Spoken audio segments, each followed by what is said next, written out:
Parlons maintenant du quatrième chakra, le chakra du cœur, Anahata. Le chakra du cœur, c'est le développement du sens de l'amour pour soi-même. Et lorsque l'on a de l'amour pour soi-même, ça permet d'aimer l'autre et de créer du lien. Donc c'est d'une importance capitale. Si nous récapitulons l'entrée de chacun des chakras, par le premier, nous avons conçu que nous avions un corps. Et nous avons commencé à vivre ce corps par la respiration, ce qui nous a emmenés à l'intérieur du corps, ce qui fait que nous avons pu à ce moment-là nous rendre compte de ce qui se passait dans notre corps, et nous avons fait une séparation avec le corps et quelque chose, une conscience qui ressent ce que le corps sent. Donc nous avions une dichotomie. Cette dichotomie nous a permis d'arriver jusqu'au deuxième chakra, deuxième chakra nous permet de savoir qui on est. C'est la psychologie, on va dire. Et le troisième chakra, c'est la construction de soi, c'est-à-dire la lumière qu'on envoie aux autres. Le quatrième chakra, qui équilibre les trois du bas et les trois du haut, et donc le chakra qui permet de s'aimer.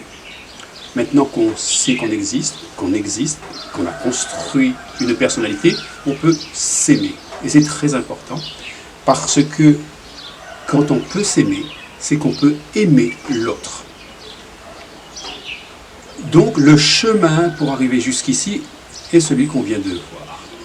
Mais rappelez-vous, sur ce chemin-là, il y a la construction de l'ego.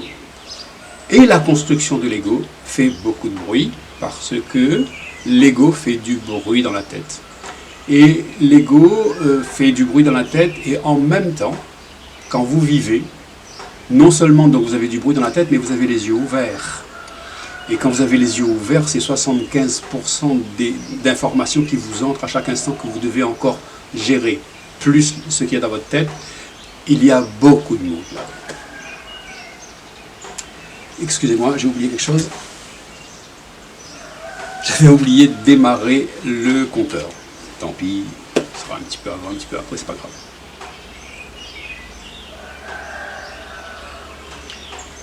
Comme il y a beaucoup de monde et que c'est très occupé, il peut y avoir une difficulté à entendre le message du cœur. C'est pour ça qu'il est assez difficile d'écouter son cœur, parce qu'il y a du bruit là-haut et on reçoit énormément d'informations.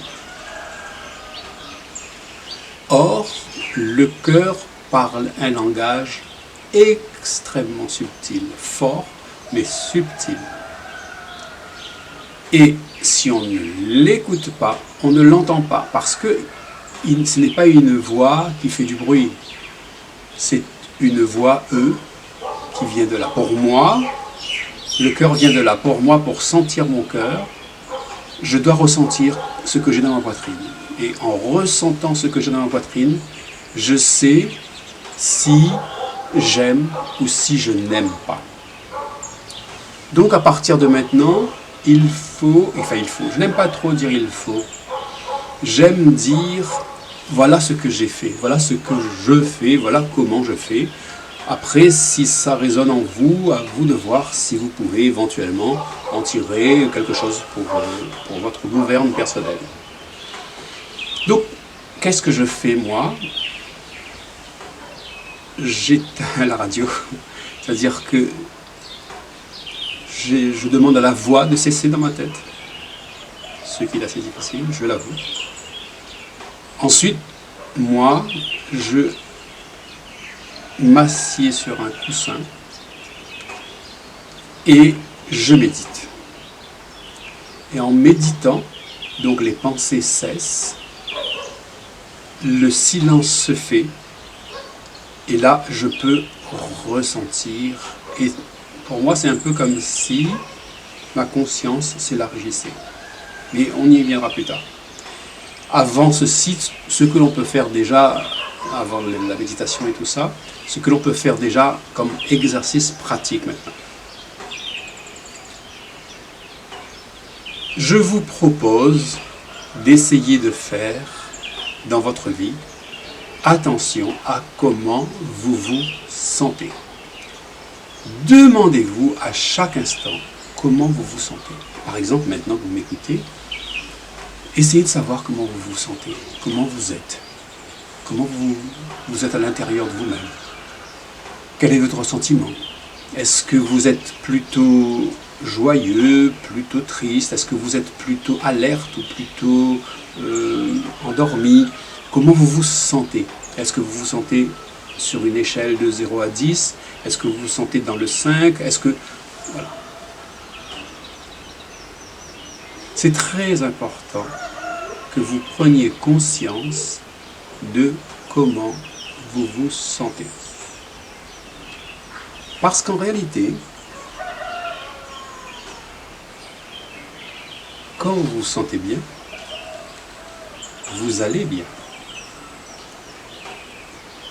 Et quand vous allez bien, votre vie se passe bien, n'est-ce pas?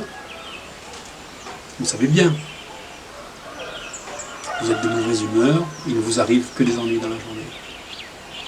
Vous êtes de bonne humeur, tout va bien. Essayez la chose suivante. Mettez-vous volontairement de bonne humeur.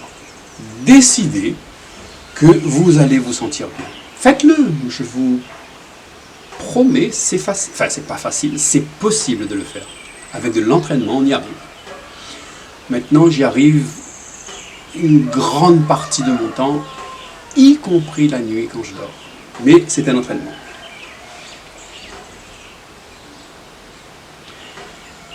Exercez-vous à vous sentir bien. De telle manière à ce que vous... Comment vous dire ça? Vous allez chevaucher la joie que procure votre cœur. La joie vient toujours du cœur. Toujours. Et la joie, vous pouvez aller la chercher. Elle est là. Elle existe. Elle est en vous. Mais il ne faut pas faire de bruit. Il faut aller l'écouter. Il faut lui porter une grande attention. C'est subtil, très très très subtil. Mais ça vaut vraiment la peine. Je vous promets, vous savez bien. Est-ce qu'il vaut mieux vivre avec son mental ou avec son cœur? Vous avez répondu. Et ce que je trouve d'extraordinaire quand on écoute son cœur, c'est que les réponses sont très puissantes. Et en plus, elles arrivent à toute allure, elles arrivent bien avant la tête, bien avant le mental. Le cœur va plus vite que le mental. Et construire votre vie sur comment vous vous sentez dans votre cœur, vous allez vous construire une vie de bonheur. Pourquoi? Parce que dans votre cœur, il y a ce que vous aimez. Il y a comment vous vous aimez.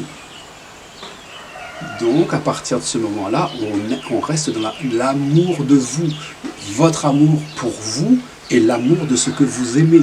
Donc, si vous aimez, vous allez faire ce que vous aimez. Et quand on fait ce qu'on aime, qu'est-ce qui se passe? On dirait que j'entends votre cœur répondre « Oui !» Quand on fait ce qu'on aime, le cœur, il exulte.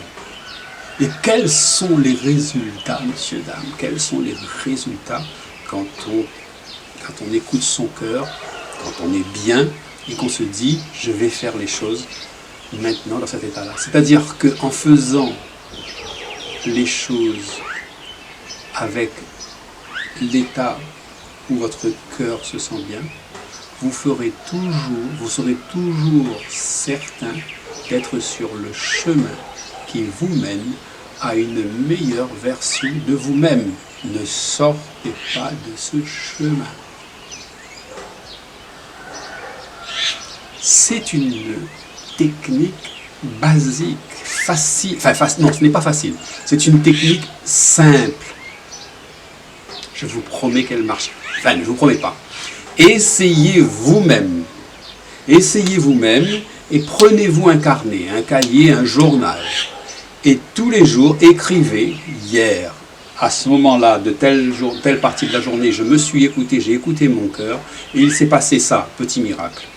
Et ça, petit miracle, petit miracle. 3 petits miracles par jour, c'est bon pour un débutant. Enfin, je regarde ce qui s'est passé pour moi, et donc voilà, je vous donne le chemin du petit poussé. Alors, j'ai envie de vous raconter la suite de mon chemin. Au départ, c'était des petits poussés, des petites graines de petits poussés. J'avais des petits miracles. Vous voyez, des petits miracles. Vous écrivez un petit miracle, un petit miracle, un petit miracle. Après, les miracles deviennent gros, un peu plus gros, les pommes de terre. Après, les miracles viennent de plus en plus gros. Et après, on dirait que la vie bouscule un élément qui est important pour vous, et tout d'un coup vous vous dites, mais serait-ce possible? Et oui, c'est possible. La vie fait de telle sorte que une chose importante dans votre vie, elle le bouscule parce que, au fond, votre cœur n'en voulait pas. Dès lors donc, pour écouter son cœur, il faut s'y pencher. Essayez d'éteindre la radio, se centrer sur soi, entrer à l'intérieur de soi et se sentir bien. Se sentir bien, c'est être certain d'être sur le chemin de votre vrai moi. Être sur le chemin qui vous mène à la meilleure version de vous-même. C'est possible. C'est un entraînement. Il faut de la discipline. Il faut y penser à chaque instant. J'ai donc une technique, j'appelle ça la technique des petits poussés. Au départ, j'écris des petits miracles et après les miracles de plus en plus gros, jusqu'au moment où mon mental comprend que c'est vrai. Et que ce n'est pas lui qui m'amène le plus grand bonheur, mais c'est mon cœur. Et quand on sait ça, quand vous avez ça dans votre vie, cette certitude que c'est votre cœur qui vous amène sur le chemin du bonheur, et bien là vous avez tout compris. Vous êtes ouvert à ce moment-là pour une vie selon votre cœur et donc une vie selon votre bonheur. C'est l'entraînement principal que je vous engage à suivre sur ce chakra. Donc dès le matin, dès que vous vous réveillez le matin, regardez comment vous vous sentez. Yeux fermés, comment s'est passée votre nuit, dans quel état vous vous réveillez. Et si cet état ne vous satisfait pas, transformez-le. C'est révolutionnaire. Vous pouvez changer votre état d'esprit, changer comment vous vous sentez. C'est un entraînement à faire. Entraînez-vous à vous sentir bien tout le temps, dans n'importe quelle situation. Vous pouvez vous sentir bien. Vous pouvez participer, vous avez une copine, un copain qui est triste, vous pouvez participer à sa tristesse, mais vous, quelque part, au loin derrière, vous vous sentez bien. Il faut se sentir bien parce que vous aiderez mieux votre copain, votre copine, si vous vous sentez bien, plutôt que vous sentir triste. Vous voyez?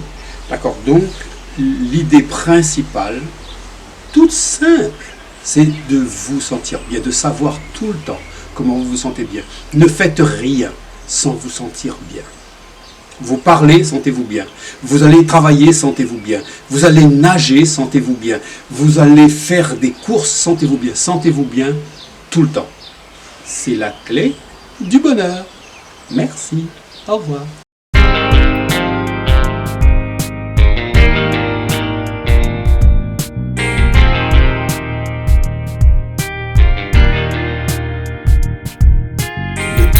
Tout ou pas, quand l'homme tombe,